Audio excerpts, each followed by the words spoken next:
Hello everyone, welcome to my YouTube channel.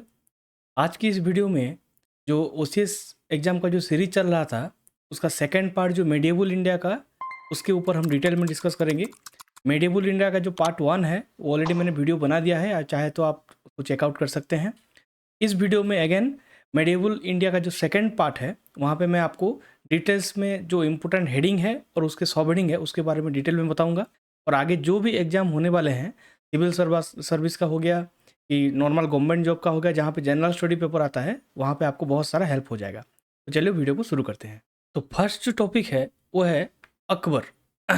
तो total ये जो मतलब पार्ट है, फर्स्ट पार्ट को मैंने टोटल 4 पार्ट में डिवाइड किया है। पहले फर्स्ट पार्ट जो है conquest and consolidation, second Rajput policy, third evolution of religious and social outlook, fourth art and architect technology. जो सेकंड टॉपिक है वो है मुगल एम्पायर। ये one of the most important topic है मेडिएवल इंडिया का, इसलिए इसको मैं अगेन 5 पार्ट में इसको मैंने यहाँ पे डिवाइड किया है। पहला हो गया मेजर एडमिनिस्ट्रेटिव पॉलिसी, इससे हर साल क्वेश्चन आता है। Then religious policy by Jahangir, Shah Jahan and Aurangzeb, ये तीनों बहुत इंपॉर्टेंट है। मतलब इनका जो रिफॉर्म्स किए थे, मतलब कैप्चर करने के बाद, मतलब आने के बाद इंडिया को, इसके ऊपर बहुत सारा हर साल क्वेश्चन आता है।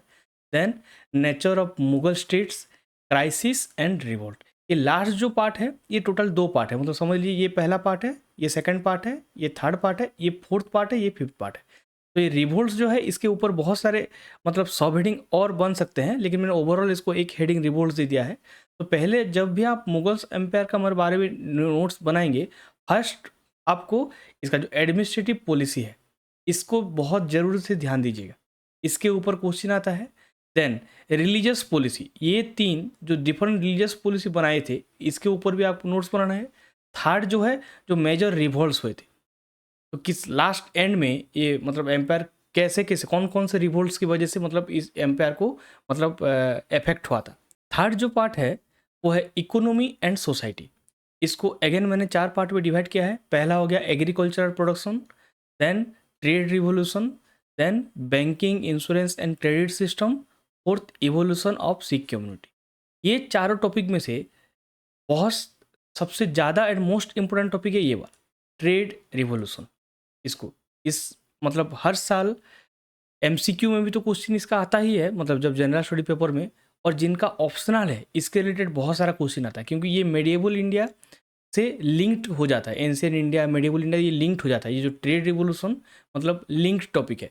तो जब भी मतलब हम प्रीलिम्स एग्जाम देने जाते हैं, जब भी ऑप्शनल का पेपर देते हैं मेंस में, तो यहाँ पे जो इवो रिवोल्यूशन के रिलेटेड लिंक्ड क्वेश्चन एग्जाम में ज़्यादा पूछता है। तो ये ऑप्शनल पेपर के लिए तो बहुत ज़रूरी है, लेकिन जनरल स्टडी जो एमसीक्यू के लिए भी बहुत मतलब इंपॉर्टेंट है। तो इसके ऊपर आप अच्छे से ध्यान देके पढ़ के जाना है आप। फोर्थ जो टॉपिक मैंने रखा है वो है कल्चर। इसको अगेन मैंने 5 पार्ट में डिवाइड किया है। पहला हो गया Persian literature, then Mughal painting, then Mughal architecture, then classical music and science and technology.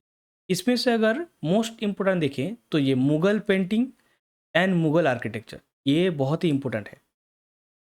और इसके रिलेटेड अगर क्वेश्चन इनसाइट से, बहुत ज़्यादा इनसाइट से अगर आता है, तो आपको अगर आप ओवरऑल पढ़ के अगर इसको जाएंगे, आप कोई भी क्वेश्चन अटेंड नहीं कर पाएंगे। इसीलिए Mughal painting and Mughal architecture के बारे में आपको डिटेल्स में पढ़ के जाना है। और इसमें से बहुत डीप क्वेश्चन आता है, मतलब कॉन्सेप्ट रिलेटेड क्वेश्चन आता है, पूरा बहुत इनसाइट से क्वेश्चन आता है। तो आप जब भी इसको नोट्स बनाएंगे, किसी भी चीज़ मतलब आपको स्किप नहीं करना है। ये तो ऑलरेडी मैंने आपको इंपॉर्टेंट से मोस्ट इंपॉर्टेंट सब हेडिंग भी दे दिया है। अगेन आप सब हेडिंग के अंदर जो भी है उसको अगर स्किप करेंगे तो एग्जाम में कोई भी क्वेश्चन अटेंड नहीं कर पाएंगे। इसलिए ये पार्ट जो है, दोनों पार्ट, इसके रिलेटेड आपको टोटल पूरा सब जो पार्ट है, जो पेंटिंग्स है, जो आर्किटेक्चर, सबके बारे में डिटेल्स में पढ़ के जाना है। फिफ्थ जो टॉपिक है वो है 18th सेंचुरी में क्या क्या हुआ था। ये मेडिएवल इंडिया का लास्ट पार्ट है। 18th सेंचुरी में मतलब क्या क्या मेन इवेंट क्या हुआ था, इसको मैंने अगेन 4 पार्ट में डिवाइड किया है। पहला डिक्लाइन ऑफ मुगल एम्पायर, उसका डिफरेंट रीजन्स क्या है, किसकी वजह से हुआ था, क्या क्या मतलब रिफॉर्म्स हुआ था। देन निजाम्स डेक्कन, बंगाल एंड अवध, ये भी एक इम्पोर्टेंट पाथ है। Then emergence of Afghan power and battle of Panipat. अगर इसमें से मोस्ट इम्पोर्टेंट अगर देखें कौन सी चीज़ को मतलब आपको एक्सट्रीम फोकस करके जाना है, ये लास्ट 2 पार्ट। पहला हो गया Mughal emergence of Afghan power, then battle of Panipat. इसके रिलेटेड बहुत सारा क्वेश्चन ऑलरेडी लास्ट ईयर भी आया था, उससे प्रीवियस ईयर भी आया था।